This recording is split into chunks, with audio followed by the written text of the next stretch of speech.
Annie had an important date at that moment, but her bipolar disorder suddenly flared up. She pleaded with herself in the mirror, trying to find that cheerful version of herself. Then the doorbell rang. The man had arrived outside her door, but Annie's strength had been completely drained. She begged herself over and over to pull it together.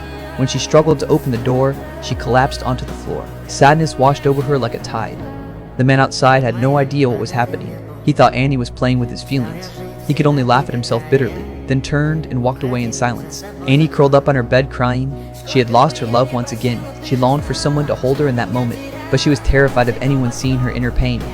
Since she was 15, Annie's world had been torn into two. One was the gloomy version of her, the other was the bright and cheerful one. Even though the gloomy side seemed closer to her true self, Annie despised that version of herself, because no one around her wanted to be her friend. To change all of this, she worked hard to create a confident persona, trying to suppress the darkness inside.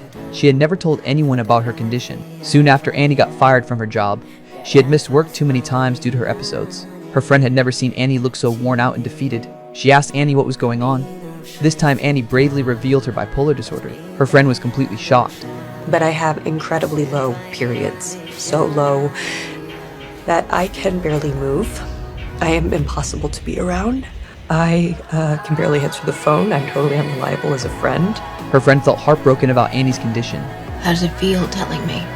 Like an elephant's taken one of its feet off my chest. She took time off from work, planning to stay by Annie's side. With her friend's encouragement and care, Annie finally let out all the secrets buried in her heart.